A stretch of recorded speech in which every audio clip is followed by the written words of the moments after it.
네, 여러분 안녕하십니까. 1월 23일 토요일 아침 매일 성경 묵상 함께 나누겠습니다. 오늘은 누가복음 8장 16절에서 25절까지 말씀인데요. 제가 16절부터 18절까지를 읽어드립니다. 누구든지 등불을 켜서 그릇으로 덮거나 평상 아래 두지 아니하고 등경 위에 두나니 이는 들어가는 자들로 그 빛을 보게 하려 함이라. 숨은 것이 장차 드러나지 아니할 것이 없고 감추인 것이 장차 알려지고 나타나지 않을 것이 없느니라. 그러므로 너희가 어떻게 들을까 스스로 삼가라. 누구든지 있는 자는 받겠고 없는 자는 그 있는 줄로 아는 것까지도 빼앗기리라 하시니라. 아멘. 오늘 본문을 중심으로 들음, 행함, 믿음, 들음, 행함, 믿음이라는 제목으로 하나님의 말씀 증거하겠습니다.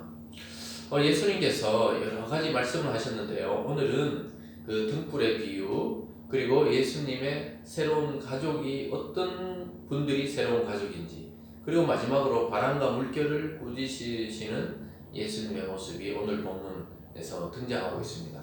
세 가지 다른 사건을 오늘 연결해서 들음과 행함과 믿음, 즉 말씀을 듣고 말씀을 행하고 말씀을 믿는 자들에게 어떤 능력이 나타나는지를 보여주고 있습니다. 첫 번째 등불 비유는요, 등불은 하나님의 말씀이라고 말씀할 수 있겠습니다. 16절에 보면요, 누구든지 등불을 켜서 그릇으로 덮거나 평상 안에 두지 아니하고 등경 위에 둔다. 즉 불을 어둠을 밝히려고 등 위에 두지 그걸 그릇으로 덮어놓거나 평상 아래 둬서 비치지 않도록 하는 사람이 어디 있겠느냐. 이와 같이 하나님의 말씀은 이 세상을 밝히는 등불과 같다, 이렇게 말씀하고 있습니다. 그래서 숨은 것이 드러나지 않은 것이 없다. 어두운 곳에 밝은 빛을 비추면 그 숨었던 것이 드러나듯이 하나님의 말씀을 통해 이 세상의 어둠이 물러가고 하나님의 영광의 빛이 비치게 된다는 것을 이야기하고 있습니다. 그래서 너희가 어떻게 들을까 스스로 삼가라. 누구든지 있는 자는 받겠고 없는 자는 그 있는 줄로 아는 것까지 빼앗기리라.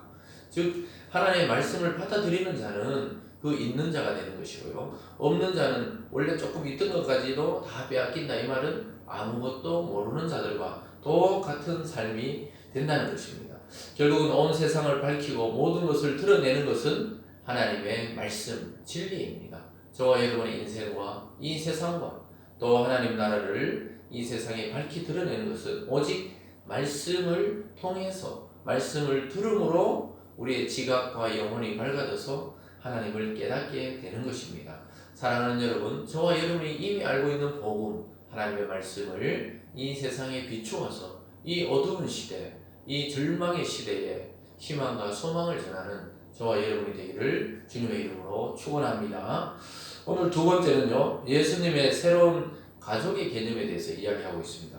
오늘날 예수님께서 말씀을 전거하다가 이 동네 저 동네 다니니까 사람들이 예수가 좀 이상한 거 아니냐 해가지고 가족들이 예수님을 만나고 또 데리러 왔습니다. 그럴 때 예수님께서 대답하신 내용이 무엇이냐?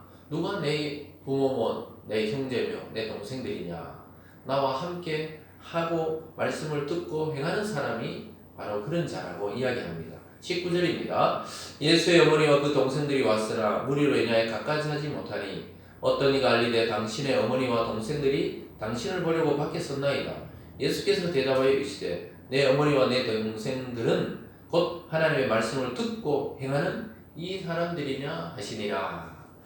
네, 이것은 예수님이 자기 부모나 자기 형제를 무시하려고 했던 말이 아니고 이 사람들에게 깨닫게 하기 위해서 이제 새로운 시대가 왔다, 새로운 가족의 개념을 이야기하고 있습니다. 즉 하나님의 말씀을 듣고 행하고 실천하는 사람이 자기의 가족이다, 예수님의 가족이다, 이렇게 말씀하고 있습니다. 물론 예수님의 가족들도 나중에 예수님을 다 믿고 따르고 증거했습니다. 같이 온전한 하나님의 가족이 된 것입니다. 그래서 저와 여러분도 하나님의 말씀을 듣고 행함으로 하나님의 가족이 되었고 예수님이 우리의 구원자가 되시면서 우리는 하나님의 자녀가 되면서, 그래서 교회에서 오면 형제님, 자매님, 이 굉장한 의미가 있는 겁니다. 하나님 안에 한 가족으로 살아간다는 그런 의미가 있겠지요. 그래서 예수님은 새로운 시대에 새로운 가족의 개념을 말씀했습니다. 누구나 하나님의 형상으로 지음받은 사람들은 하나님으로 앞에서 한 가족이 될 수 있다는 것을 보여주고 있습니다. 근데 이것도 하나님 말씀을 듣고 행하는 자가 바로 그렇다고 이야기하고 있습니다. 저와 여러분도 말씀을 듣고 행함으로 주님처럼 또 하나님의 가족으로 살아가는 은혜가 지속되기를 주님의 이름으로 축원드립니다. 오늘 마지막 부분은 아주 놀랍게도 예수님께서 바다를 잠잠케 하고 바람을 잠잠케 하시는 하나님의 권능을 보여주십니다. 만물을 꾸짖으시는 예수님의 모습을 통해 하나님이심을 우리는 깨닫게 됩니다.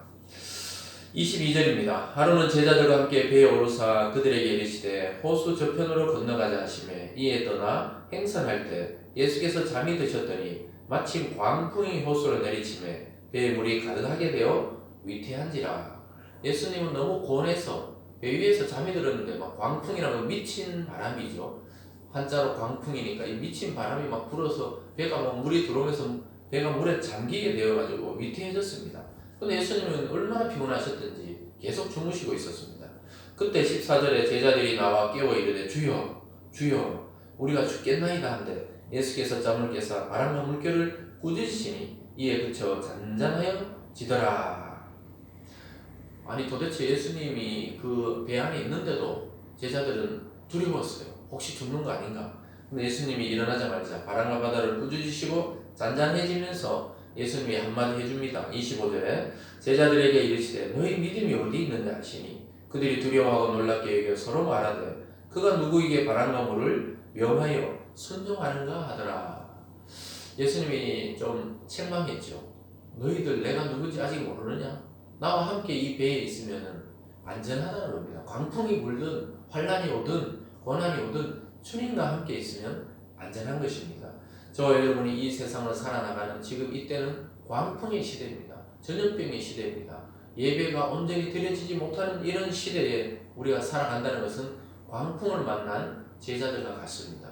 그러나 그 배 위에 주님이 계셨듯이 저와 여러분의 인생에 주님이 이미 찾아와서 옆에 함께 계시고 또 우리를 보호하고 인도하고 계신다는 사실을 깨달으시고 그곳 사실에 대해서 눈을 뜨는 오늘이 되기를 주님의 이름으로 축원합니다.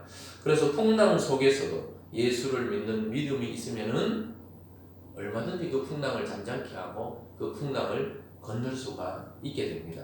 제자들은 직접 육체의 예수를 같이 만났지만 우리는 지금 육체적으로 예수를 만날 수 없지만 성령을 통해 그의 영이 우리 속에 와 계시고 우리 공동체와 여러분의 가정에 와 계시고 그래서 이 배가 아무리 풍랑을 쳐도 결국 바다는 잠잠게 되고 바람은 멈추게 되고 여러분의 인생에서 평안의 시대가 곧 오게 된다는 것을 오늘 말씀을 통해 깨닫게 됩니다. 사랑하는 여러분, 예수님은 나의 인생의 배 위에 올라오셔서 지금도 함께 계시다는 사실을 잊지 마시기 바랍니다. 불안하고 낙심된 마음을 버리시기 바랍니다. 용기를 내십시오. 주님이 함께 계십니다. 예수님 안에서 하나님의 새로운 가족이 된 교회와 성도들을 더욱 사랑하고 주님의 말씀대로 가정과 교회를 세워나가시는 여러분들 되기를 주님의 이름으로 당부합니다. 그리고 오늘도 주님이 여러분과 동행하고 함께하고 계십니다.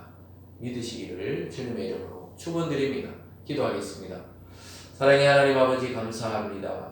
풍랑과 같은 이 세상 속을 살아가는 모든 성도들 속에 오늘도 찾아가 주셔서 위로하시고 평안을 주시고 이 광풍 같은 전염병과 또 우리를 괴롭히는 모든 영적인 현상들을 잠잠케 하시고 우리 모두 마음에 평안이 임하고 사랑이 임하는 오늘 하루가 될 수 있도록 축복하여 주시옵소서.